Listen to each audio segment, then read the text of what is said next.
Welcome to the debate on the Premier League preview show. Today we have two questions.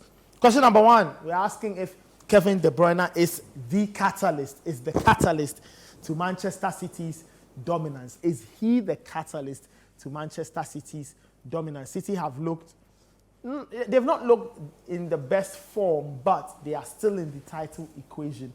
In the last few years, that's what they've done. By December, things are a little wobbly. By January, they start to turn on the heat. By March or April, they are already using the afterburners, and then they go and win the league. We're asking if Kevin De Bruyne is the catalyst to Man City's dominance in the last few years. Adam? I think it's a half-half question. On one hand, you can tell the influence he has on the team. The Newcastle game is an example. He comes into the game. You can tell the confidence of his colleagues shoot up once he's on the pitch. You can tell they trust him when they are giving the ball to him. The City just looked a different team when De Bruyne came on. On another hand, too, City are a team that are good enough to handle their own without Kevin De Bruyne. So I feel it's a bit of both. Like, I feel they need each other. It's a relationship that works well. City are a great team on their own without Kevin De Bruyne, but he just ups the team's level to a different place because we know what he brings with his passing ability. He can strike the ball from distance. He can find runners. And we know Kevin De Bruyne's quality. That he can do. He's been doing it consistently. But City are also good enough. I think they've done well enough without him so far this season. But there's no doubt that when he steps onto the pitch and wears that jersey, he takes City to a different level. Interesting. Sydney, last weekend, and I think Kevin De Bruyne, for those who sometimes make a fuss over what's he good at, and they've seen better players, granted. But I think last weekend, what he did at Newcastle kind of just summed up everything you wanted to know about Kevin De Bruyne, the ability to score and to create almost effortlessly. Yeah, amazing player, Kevin De Bruyne. We have seen what he has been doing in the Premier League over the past 5, 6, 7 years, and no doubt he's been, I would say, the best player in the league throughout this period of time. But is he the catalyst? I would say no. I would say it's Guardiola. I mean, it's a very clear answer for me because we saw De Bruyne before Guardiola. I mean, he was doing well. Okay, you can say maybe he wasn't the De Bruyne we know now. Maybe he hadn't garnered all the experience, but he was coming off a great season at Wolfsburg. He came in. He was doing well, but he was doing well. You know, he wasn't doing amazing. But since Guardiola came inside, you can see he had just shot up, and I think it's got to do with the structure he has around him. It's got to do with the style of play Guardiola has imprinted upon the team, and that is bringing out the best in him. I mean, Kevin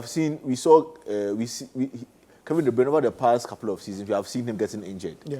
Even in his absence, that City really weighing off. I mean, they do fall off and they come back. Do they fall off for a consistent period of time? We saw. No, maybe it's because he doesn't get ruled out for very long period. This season he has been out for how many months? I'm thinking Since about August. And look at where they are. They are just, I mean, a point or two away. But the point is that if he were there, somebody can argue and say they would have probably been 10 points clear. But he was there last season, and at this point they were still playing catch up to us now, and they had to take the last. They had to take City. We know City. They always steamroll when it comes to the business end. They had to take them for that business end to kick in, and for the Arsenal virus to kick in, for them to overtake Arsenal over there. And what is the Arsenal virus? the elephant of the tree virus. That will fall down by all means. So yeah, so the brain is very important, but we have seen Guardiola playing with Alvarez in the brain position. He does amazing. We have seen Guardiola playing with Bernardo Silva in the De Bruyne position. He does amazing. We have seen him play with Phil Foden in the De Bruyne position. That's amazing. So if so many players are doing so well consistently and playing in different positions, I think the credit has to go to the manager for what he's doing in the team and for the awesome guy. Personally, I think he's the best manager we have seen since football started, personally. So I don't think he can be compared to him. No, he can't be compared to him, but I think he's the best, honestly. And it just shows, see the dominance in the league. This is what we call the best league in the world, the most competitive. Yeah. And it's become like a schoolboy show for him. See, but what if somebody makes a counter argument and says that, okay, maybe now, but Alex Ferguson also had an almost vice-like grip on the league. on the league. You know, so He did. But let's see this season because nobody has won 4 in a row. 4 in a row. So I think so this if season Pep does 4 in he a has row, done the treble. In fact, he did the quintuple. He won 5 trophies last season. He won all available trophies. Let's be honest. And this season he have come again, and this is the one because he did the 3 times in a row and the treble. yeah. So he's done a simultaneously. domestic treble. Yeah, he's done 3 in a row. And he's done the all trophies to be won. like how do you call it? The actual pure treble. treble. The pure treble. Exactly. League, FA Cup, And Champions League. He's done the European. Has he done the European treble? Has done the Super Cup.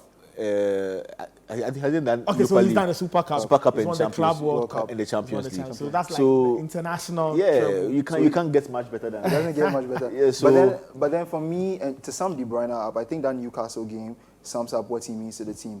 Pep made an important point after the game that players like Haaland and De Bruyne win you games, and I think that's the difference. Why I say it's a 50-50 relationship. Both parties need each other because there are some games this season where I feel if City had a De Bruyne on the field, they win that game because he can come up with something, maybe a long range shot, a defense splitting pass, and like in some games you could see City was missing that. Yeah. And in those games where it comes to the very, very fine margins, you need players like De Bruyne who can take it on their shoulders and win the game for you. You talk about that. And my favorite Man City player, of course, in addition to Erling Haaland, I love strikers a lot, is Bernardo Silva. And there's a part of me that kind of wishes Bernardo Silva were the guy setting the goal. But look, Kevin De Bruyne, fantastic. So we say that, you say it's Pep Guardiola who's the catalyst. Yeah, because let's just cast our mind back to the Champions League final, the biggest game in.